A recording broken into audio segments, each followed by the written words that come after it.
آج انشاءاللہ تعالی ہم سورۃ الانفطار کی آیت نمبر 6 سے لے کر آیت نمبر 12 تک پڑھتے ہیں اور اس کو سمجھنے کی کوشش کرتے ہیں۔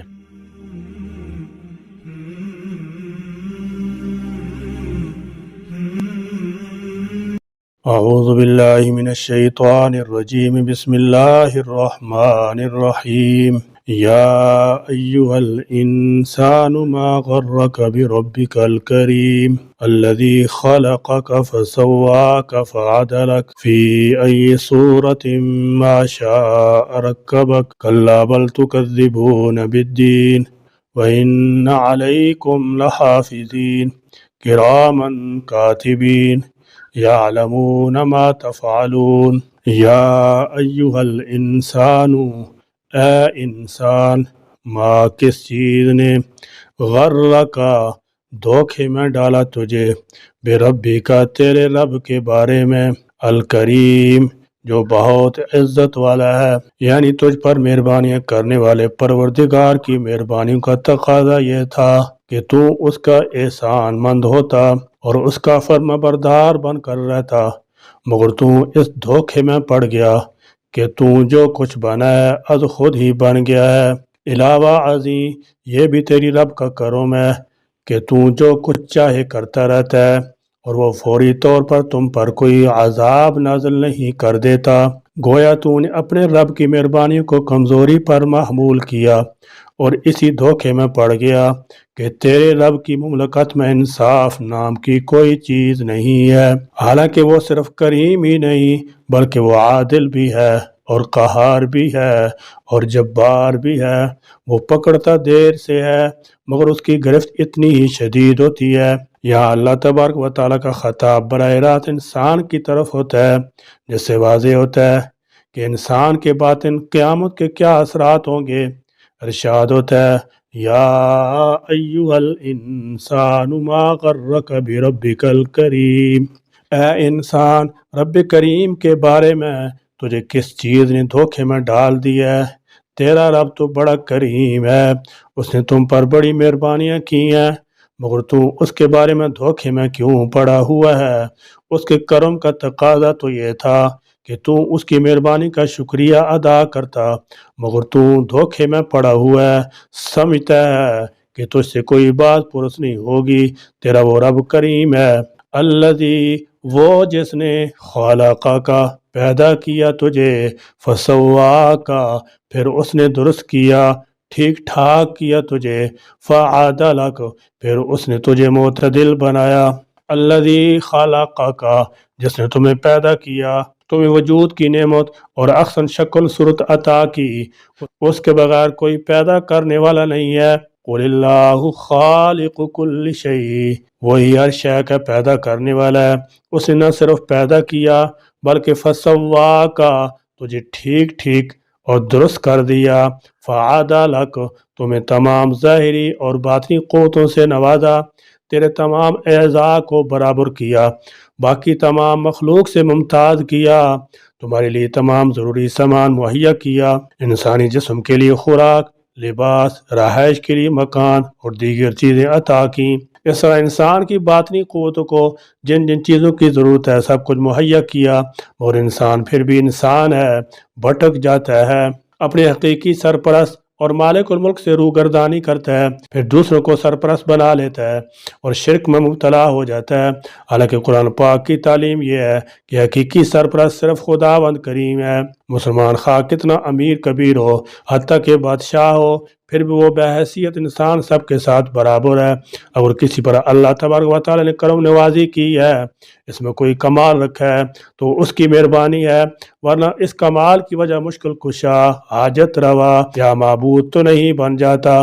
انسان کے بھٹک جانے کی مثال ایسی ہے جیسے دنیا کا کوئی با اختیار بادشاہ ہو اور اس کا شہزادہ غلط سوسائٹی کا شکار ہو کر گھر سے نکل جائے، دوسروں کو دوست اور سرپرست بنا لے، پھر زندگی کے کسی موڑ پر گھر واپس پلٹ آئے تو جب وہ باپ کے سامنے پیش ہوگا تو اسے پتہ چلے گا کہ وہ کس طرح بھٹکتا رہا ہے۔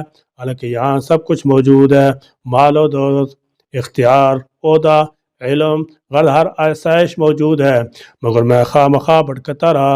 ان حالات میں بیٹے کو کتنی ندامت اور پشیمانی ہوگی۔ اس مقام پر یہی بات سمجھانا مقصود ہے کہ انسان اپنے حقیقی سرپرست اللہ تبارک و تعالیٰ کو چھوڑ کر جب دوسروں کے ہاں بھٹکتا رہے گا تو قیامت کے دن اسے سخت ندامت اٹھانی پڑے گی۔ اس دن اسے معلوم ہوگا کہ اس نے کتنا نقصان اٹھایا ہے۔ ایک روایت میں ہے کہ اگر کوئی شخص نماز کے دوران اپنی توجہ ادھر ادھر کرے تو اللہ تبارک و تعالیٰ فرماتے ہیں جو میری بجائے دوسری طرف توجہ کرتے ہو، پھر جب دوسری دفعہ توجہ ہٹاتا ہے تو اللہ تبارک و تعالیٰ فرماتے ہیں کیا مجھ سے افضل چیز بھی کوئی ہے جس کی طرف دھیان دے رہے ہو۔ اس کے بعد جب تیسری دفعہ کوئی شخص ایسا کرتا ہے تو اللہ تعالیٰ جل شانہ اسے اس کے حال پر چھوڑ دیتے ہیں اور فرماتے ہیں جاؤ اب ہماری رحمت تم پر نہیں ہوگی۔ اس لیے فرمایا فی ای صورت، جس صورت میں ما جو شاء اس نے چاہا، رکبک اس نے جوڑ دیا تجھے، یعنی اس رحم مادر میں تجھے پیدا کیا تو یہ نہیں کیا کہ تمہاری ایک ٹانگ چھوٹی ہو اور دوسری بڑی، یا ناک ایک نتھنا لبوترا ہو اور دوسرا چپٹا ہو، بلکہ تیرے سب اعضاء متوازن بنائے۔ اسی ایک بات سے ان لوگوں کے نظریے کی تردید ہو جاتی ہے جو کہتی ہیں کہ انسان اد خود بنا ہے، یہ سب فطرت کے اتفاقات کا نتیجہ ہے۔ سوال یہ ہے کہ کیا اندھی فطرت یا اتفاقات میں اتنا شعور ہے کہ انسان کے اعضاء کی تخلیق میں اس قدر یکسانیت اور موزونیت کا لحاظ رکھا جا سکے؟ پھر اس نے اعضاء کی تخلیق کے بعد تم میں وہ قوتیں اور استعدادیں پیدا کیں جو تمہاری زندگی کے لیے ضروری تھیں، پھر ہر انسان کو الگ الگ شکل و صورت عطا کی اور وہ شکل دی اور نقش بنائے جو اللہ تبارک و تعالیٰ خود چاہتا تھا۔ اس طرح ظاہری اور باطنی قوتوں میں حسین امتزاج پیدا کرنے کے بعد تجھے ماں کے پیٹ سے باہر نکالا، یعنی اس نے تمہیں پیدا کیا، تمہیں ٹھیک ٹھاک بنایا، تمہارے اعضاء درست کیے۔ یہی نہیں بلکہ فی ای صورت ما شاء رکبک، پھر جس طرح چاہا ویسی شکل و صورت بنا ڈالی۔ باقی تمام مخلوق، جانور، چرند پرند سب سے ممتاز صورت میں پیدا کیا، پھر آپس میں بھی ایسا امتیاز قائم کر دیا کہ لاکھوں کروڑوں انسانوں کی الگ الگ پہچان میں کوئی مشکل پیش نہیں آتی، ہر شخص آسانی سے پہچانا جاتا ہے، ہر چہرے میں ایسا تفاوت رکھ دیا ہے کہ آپس میں خلط ملط نہیں ہو سکتے۔ کلا، ہرگز نہیں، بلکہ تکذبون، تم جھٹلاتے ہو، بالدین، بدلے کے دن کو۔ فرمایا خبردار، بل تکذبون بالدین، بلکہ تم انصاف کو جھٹلاتے ہو، تم سمجھتے ہو کہ یہ سلسلہ اسی طرح قائم رہے گا، ہرگز نہیں، بلکہ غفلت اور نادانی کی وجہ سے انصاف کے دن کا انکار کرتے ہو۔ وہ دن تو آ کر رہے گا اور تمہیں اپنے اعمال کا حساب چکانا ہی ہوگا۔ سورہ فاتحہ میں بھی اس دن کا ذکر آیا ہے، مالک یوم الدین، انصاف کے دن کا مالک ہے، مالک یوم الدین، انصاف کے دن کا مالک خداوند تعالیٰ ہی ہے۔ دنیا میں مجازی طور پر اس نے کچھ اختیار دے رکھے ہیں، جو حاکم ہے، جو بادشاہ ہے، مگر قیامت کے دن تمام اختیارات سلب ہو جائیں گے۔ اس دن حکم صرف اللہ تبارک و تعالیٰ کا چلے گا، لہذا تم نادانی کی وجہ سے انصاف کے دن کا انکار نہ کرو، بلکہ انبیاء علیہم السلام اور قرآن پاک کی تعلیم کے مطابق اس دن کے لیے تیاری کرو، غفلت کو ترک کر دو۔ انصاف کا دن آنے والا ہے، اس دن انسان نے نیکی اور بدی جو کچھ بھی کیا ہوگا سب سامنے آ جائے گا۔ وَإِنَّ، اور بے شک، علیکم، تم پر، لحافظین، یقیناً نگران ہیں، وَإِنَّ علیکم، بے شک تمہارے اوپر البتہ حفاظت کرنے والے مقرر ہیں۔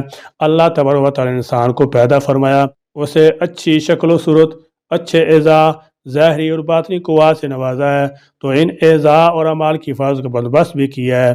یہ تمام چیزیں فنا نہیں ہوتی بلکہ کسی نہ کسی صورت میں موجود رہتی ہیں۔ قیامت کے دن وہ پھر اپنی اصلی حالت میں سامنے آ جائیں گی۔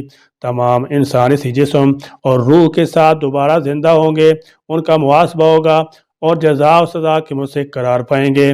کرامن، جو معزز، کاتبین، لکھنے والے ہیں، حالانکہ ہم نے تم پر نگران چھوڑ رکھی ہیں جو ہر وقت تمہارے ساتھ لگے رہتے ہیں اور تمہاری ایک ایک حرکت، ایک ایک قول اور ایک ایک فعل کو ساتھ ساتھ ریکارڈ کرتے جا رہے ہیں، اور تمہیں خبر بھی نہیں ہوتی۔ یہ لکھنے والے نہایت معزز فرشتے ہیں، لکھنے میں کوئی کمی بیشی نہیں کر سکتے۔ یہ ناممکن ہے کہ وہ تمہاری کسی حرکت کو ریکارڈ نہ کریں یا تم نے کوئی کام نہ کیا ہو اور وہ تمہارے اعمال میں درج کر دیں۔ یعلمون، وہ جانتے ہیں، ما جو کچھ، تفعلون، تم کرتے ہو۔ کرامن کاتبین کے اہم کام کے پیش نظر حضور کریم صلی اللہ تعالی علیہ وسلم نے فرمایا کرامن کاتبین کی عزت کیا کرو، وہ ہر حالت میں تمہارے ساتھ ہوتے ہیں، مگر 3 حالتیں ایسی ہیں کہ وہ انسان سے علیحدہ ہو جاتے ہیں، یعنی بول و برات کے وقت، مباشرت کے وقت، اور جب کوئی کپڑے اتار کر غسل کرتا ہے۔ ایک دوسری حدیث میں نبی کریم صلی اللہ تعالی علیہ وسلم فرمایا اپنے آپ کو برہنگی سے بچاؤ، کیونکہ ایسا کرنے سے فرشتوں کو تکلیف ہوتی ہے۔ اللہ تعالیٰ عالم الغیب ہے، انسان کے اقوال و افعال کی کوئی بات اس سے پوشیدہ نہیں، اس کے باوجود فرشتوں کے ذریعے ریکارڈ مرتب کرنے کی وجہ یہ ہے کہ انسان پر اتمام حجت ہو جائے۔ فرشتے کے بعد رجسٹروں میں ہر چیز کا اندراج ہوتا ہے، جب وقت آئے گا تو وہ سارا ریکارڈ پیش کر دیا جائے گا۔ اعمال کو لکھنے اور قیامت کے روز انہیں تولنے کا کام محض لوگوں کے اذہان کو مطمئن کرنے کے لیے ہے۔ جب لکھا ہوا سامنے آئے گا تو یقین آ جائے گا، اور جب نیک و بد اعمال کا وزن ہوگا تو انسان کو اپنے نتیجے کا علم ہو جائے گا۔ لکھے ہوئے ریکارڈ کے علاوہ قیامت کے دن ہر عمل پر گواہی بھی پیش ہوگی۔ انسان کے اپنے اعضاء اس کے خلاف یا اس کے حق میں گواہی دیں گے، اس کے علاوہ باہر کی چیزیں بھی گواہی دیں گی، من جملہ ان کے فرشتے بھی شہادت دیں گے کہ اس شخص نے فلاں اچھا کام یا برا کام انجام دیا تھا۔ تو گویا انسان کا ہر قول اور فعل مکمل طور پر محفوظ ہے۔ یہ سارا انتظام اللہ تبارک و تعالیٰ نے اس لیے کیا ہے کہ ہر نیک و بد کو اس کے کیے کی جزا یا سزا مل سکے۔ اللہ تعالیٰ ہمیں اپنی نافرمانی سے بچنے کی توفیق عطا فرمائے، آمین۔ وآخر دعوانا الحمد للہ رب العالمین۔